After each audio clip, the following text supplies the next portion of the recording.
ఎవరన్నా ప్రాణాలు పోతేనో, తెలియక ఎవరన్నా ప్రాణం వదిలేస్తేనో అది ప్రమాదంగానే చూస్తాం మనం.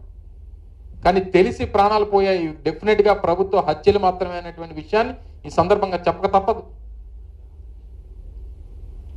సన్నగా వరద వచ్చో, లేకపోతే ఏ తుఫాన్ వచ్చో, లేకపోతే ఇంకోటి వచ్చో ప్రాణాలు పోతే సరే ప్రమాదంలో ప్రాణం పోయిందని చెప్పని అనుకుంటాం.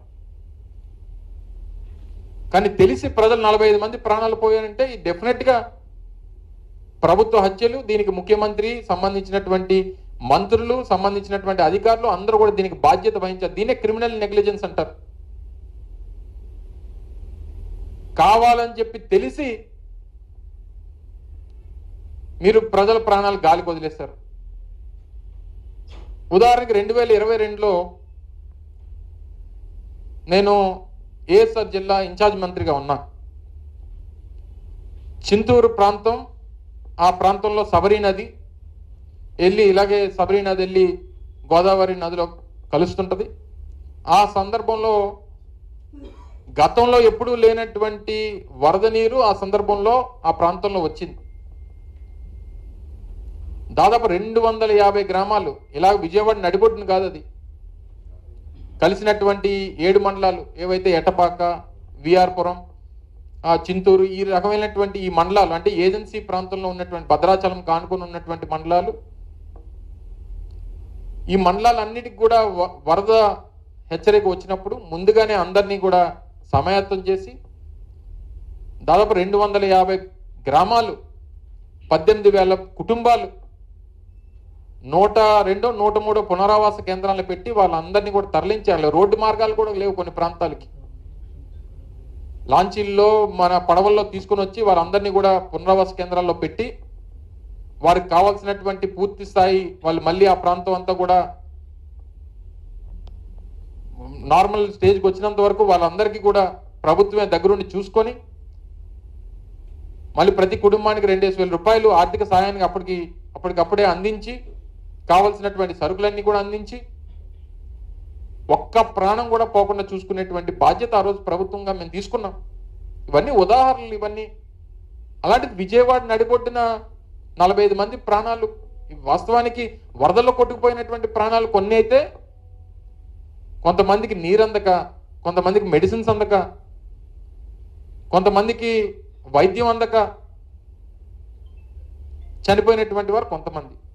ఎంతవరకు సమంజసం? దీనికి సంబంధించి ప్రశ్నలు, దీని గురించి ఏదైనా అడిగితే దానికి సమాధానం చెప్పరు. మళ్ళీ తిరిగి వైఎస్ఆర్ కాంగ్రెస్ పార్టీ మీద ఏదో రకంగా రోజుకొక డైవర్షన్ పాలిటిక్స్ చేసి వైఎస్ఆర్ కాంగ్రెస్ పార్టీ నాయకులు పడవలు వదిలేశారు, పడవలతో బ్యారేజీని డ్యామేజ్ చేద్దాం అనుకున్నారు. ఈ రకమైనటువంటి దుష్ప్రచారాలు చేయడం మీదే కదా ప్రభుత్వం. చేయండి, ఎంక్వైరీ చేయండి. సరే, ఏదో వైఎస్ఆర్ కాంగ్రెస్ పార్టీ నాయకుడి పేరో లేకపోతే ఇంకొకరి పేరు మీరు చెప్తున్నారు, ఎంక్వైరీ చేయండి. మీరు ప్రభుత్వంలో ఉండి మా మీద ఆరోపణలు చేయడం కాదు, ఎంక్వైరీ చేయండి. ఈ రకమైనటువంటి తప్పుడు ప్రచారాలు, మీరు చేయాల్సినటువంటి కార్యక్రమాలు చేయడం మానేసి, ప్రజలు ప్రాణాలు గాలికి వదిలేసి, కాపాడాల్సినటువంటి ప్రాణాలని కాపాడడం మానేసి, ఇంత నిర్లక్ష్యంగా వ్యవహరించి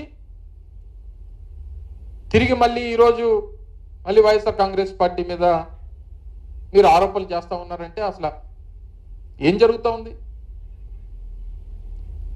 ఇక రోజు వారి తాలూకా విన్యాసాలు చూడలేకపోతున్నాం.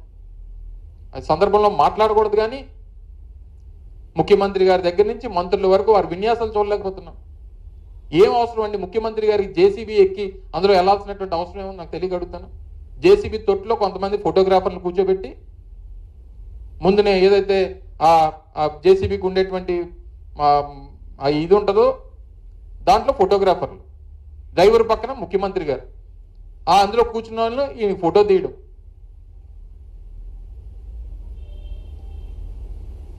ఏంటిదంతా? అందుకే అనేక సందర్భాల్లో చెప్పాం, మ్యాటర్ వీక్గా ఉన్నప్పుడే ఈయన పబ్లిసిటీ పీక్లో ఉంటుంది.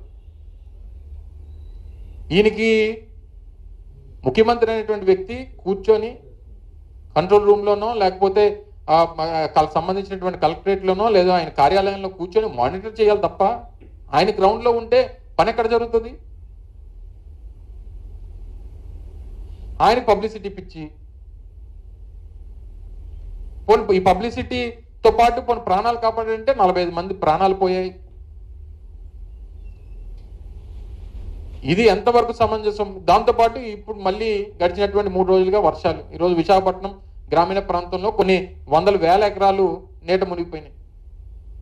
మరి నాకు ఎక్కడ ఒక అధికారి కానీ లేదా ఒక మంత్రి కానీ ఇక్కడ రివ్యూ చేయడం కానీ ఇక్కడ ఏం జరుగుతుంది అన్నటువంటిది కనీసం ఎక్కడ నాకైతే ఎక్కడ కనబడలా.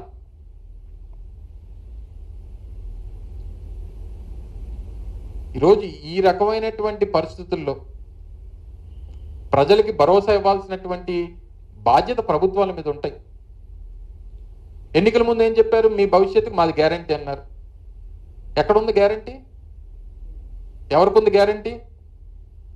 ఈరోజు ప్రజల తాలూకా ఈరోజు ఆ ప్రాంతంలో జరిగినటువంటి ఈ వరదలకు కానీ జరిగినటువంటి ప్రాణ నష్టానికి కానీ ప్రజలు పడినటువంటి ఇబ్బందులు కానీ అన్నిటికీ కూడా ఈ ప్రభుత్వం తాలూకా నిర్లక్ష్యం మాత్రమే కారణం అనేటువంటి విషయాన్ని కూడా తెలియజేస్తా ఉన్నా. ఇవన్నీ కూడా అందుకనే అనేక సందర్భాల్లో మా నాయకులు మాట్లాడినా, మా గౌరవ పార్టీ అధ్యక్షుడు జగన్మోహన్ రెడ్డి గారు మాట్లాడినా జరిగినటువంటి తప్పిదాల్ని సరిచేసుకోమని చెప్తాం తప్ప ఇందులో రాజకీయాలు చేయాల్సినటువంటి అవసరం కానీ రాజకీయాలు మాట్లాడాల్సినటువంటి అవసరం కానీ మా పార్టీకి లేదు. ఇవన్నీ కూడా జరుగుతున్నటువంటి కార్యక్రమం. కోవిడ్ ఎదుర్కొన్నాం.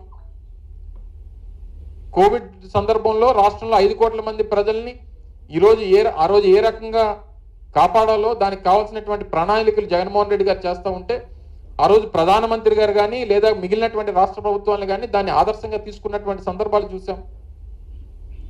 ఈ రోజన్నా ఆ ప్రాంతంలో ఈరోజు విజయవాడ వరదల్లో కూడా అదే సచివాలయ సిబ్బంది, అవే డోర్ డెలివరీకి సంబంధించినటువంటి రేషన్ వాహనాలు, ఆ వ్యవస్థలు, ఆ సచివాలయ వ్యవస్థలే ఈరోజు కాపాడేటువంటి కార్యక్రమాలు జరిగినాయి. అవి ఏ రకంగా ఉపయోగపడ్డాయో చూసాం. సో మేము తీసుకొచ్చినటువంటి వ్యవస్థల్ని పోడాల్సినటువంటి పని లేదు. మేము చేసినటువంటి ఆ రోజు జగన్మోహన్ రెడ్డి గారు నిర్మించినటువంటి కృష్ణానది ఒడ్డున దాదాపు 200 కోట్ల రూపాయలతో నిర్మించినటువంటి ఆ వాల్ నిర్మించాం.